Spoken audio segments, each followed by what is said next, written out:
Today I messed up when I learned the language my girlfriend speaks when she gossips with her friends. Posted by you/good surprise gone bad. My 25M girlfriend, 22F, is South African, and her native language is Afrikaans. I've been secretly learning Afrikaans without her knowing. I enrolled in online courses, which I've been using on and off for over a year. My plan was to surprise her and her family with my American Afrikaans when I meet her parents in person for the first time later this year. I never intended to eavesdrop, but learning Afrikaans in secret unintentionally exposed me to sensitive information that my girlfriend shared on the phone with her Afrikaans-speaking friends from South Africa. It was gossip I wasn't supposed to understand, but over time, I did. Here's what I've overheard in the past few months. My girlfriend is planning to surprise me on my birthday by reuniting with her high school metal band and putting on a show for me. She wants to tattoo the names of literally all the Harry Potter spells on her back but doesn't know how to tell me because she's afraid I'll talk her out of it. She casually mentioned that one of the unexpected differences between her glasses and contact lenses is that when she's on her knees looking up at me with her glasses on, my willy looks much bigger compared to what it looks like through her contact lenses. This is why she keeps her glasses on during segs. Ouch. She's convinced that my parents are swingers because, apparently, there are always attractive couples hanging out at my mom and dad's house whenever we visit. She secretly finished the entire series of Better Call Saul without me, even though we agreed to finish it together, so now she's pretending she has no idea how the show ends. She's thinking about canceling the high school metal band reunion for my birthday because she's no longer sure if it's appropriate to team up with two of her exes, who are original members of the band. She expects her dad not to like me. Honestly, I would have preferred not knowing most of this, but there's no way to unlearn Afrikaans. Now I'm cursed with knowing too much while having to pretend I know nothing. Update 4 months later. The following happened since my original post. 1. I asked my girlfriend to marry me in Afrikaans, and she said, ja. 2. I delivered my "I want to spend the rest of my life with you" speech in Afrikaans, which surprised and impressed my girlfriend, now my fiancée. 3. As soon as my girlfriend became my fiancée, I casually mentioned that I had secretly been learning her native language and had unintentionally been eavesdropping on several phone conversations she had with her Afrikaans-speaking friends about things I wasn't supposed to understand. 4. My fiancée was embarrassed when she realized how much Afrikaans I was able to understand and apologized if she had made me feel uncomfortable. 5. I accepted her apology, even though it was unnecessary, well, except for finishing Better Call Saul behind my back. That was playing with fire in our relationship, almost unforgivable. 6. My fiancée got one of the Harry Potter spells on her back, Erecto Patronum. I'm kidding, I stole that from another story. My fiancée is still considering getting her back tattooed. I told her it was her choice, but I advised her to avoid covering her entire back with Harry Potter spells like she's some kind of Death Eater Michael Scofield.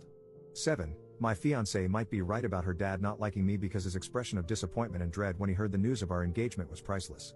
That said, I'll win him over, though, even if it kills him. Jokes. 8. My fiancé fully believes my parents are swingers based on the different couples she's occasionally observed coming and going whenever we visited my mom and dad.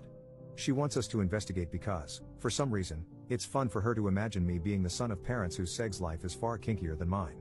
I'm not interested in opening that door because I don't want to know what goes on in my mom and dad's bedroom. However, something tells me my fiancé will not rest until she has all the answers. 9. I made it clear to my fiancé that I had no problem with her reuniting with her high school band to perform at my birthday, unless it was uncomfortable for her that her exes were part of the band. My fiancé ultimately decided to cancel the band because of behind-the-scenes drama. The drummer, who was one of the exes, had apparently gained a lot of weight after high school and lost all confidence to perform in the band. The lead guitarist, the other ex, was only willing to participate if my fiancé agreed to play covers of gospel songs since he was now saved and no longer interested in playing the devil's music. The bass guitarist wanted money. 10. My fiancé still wears her glasses during sex. Second update 17 months later.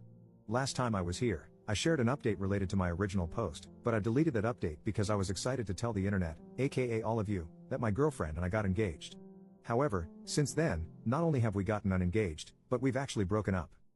In my original post, my ex-girlfriend, who was still my girlfriend back then, had a wild theory that my mom and dad were swingers just because they always had people at their house.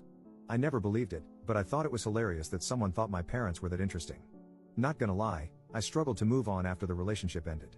My apartment had too many memories of my ex, so I called my parents to ask if I could stay with them for a bit to clear my head. They said yes. My dad even offered to pick me up, which I accepted. What should have been a 10-minute drive unexpectedly turned into a 45-minute one because my dad decided to take the long route back to their house. When he was done making dad jokes to help me get over my breakup, he started doing that weird dad thing where he's trying to bring up an awkward topic but finds it too uncomfortable to just spit it out. Instead, he ends up saying a bunch of words only he understands. I had to interrupt him and basically beg him to make sense. That's when my dad said that since it was unclear how long I was planning to stay, he felt compelled to prepare me for what I might see at the house. If my ex had been there at that moment, she would have punched me on the shoulder and said, "I freaking told you," because my dad went on to confirm her swinger theory. This meant it was no longer a theory but the truth, or as I like to call it, trauma. By the time we finally made it to the house, my dad had made sure I knew everything I needed to know. I even made a list based on what I learned from him. 1. Both my parents were swingers when they met. 2. Swinging was not something they wanted to do while raising kids, so it was off limits when they became parents. 3. To see if they still got it, my parents returned to swinging once they had the house to themselves again. Spoiler alert, they still got it. 4. Hosting swinger parties became something they did frequently, usually with themes. 5. My parents were planning to host another swinger party soon, but my mom was considering canceling it so I could stay for as long as I wanted. 6. If they canceled, it would be the first swinger party they called off since COVID. 7. The theme for the upcoming party was prom night. I never expected my dad to go so hard in the too much information category, but once he crossed that line, he let it all out. I stayed with my parents for a total of 2 days before it became abundantly clear that while knowledge might be power for some people, for me, knowledge was punishment. My mom, who had no idea I low-key knew she was swinger mom, tried to convince me to stay longer, and she almost succeeded, but I was done with my dad using our father-son bonding time to play guess which one of our neighbors are also swingers. I used an Uber to get back to my apartment. No more dad rides. I've never been so happy to return to a place haunted by my failed relationship. Up on why the relationship ended. My ex and I broke up because of a tattoo. Her friend passed away, which prompted her to get his name tattooed on the back of her neck.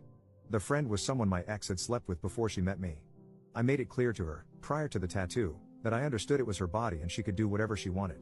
However, as someone who was prepared to be with her forever, it would be uncomfortable for me to see another guy's name on her body for the rest of our lives, especially the name of a deceased man she had casual sex with. My ex got the tattoo anyway. The tattoo was small and barely visible, that was her defense. But I knew it was there, and that was enough. It was also very visible during intimacy, sorry for the TMI. We argued about the tattoo until we eventually said enough hurtful things that could never be unsaid. Clearly, the tattoo was worth losing me because it's still there, and I'm not.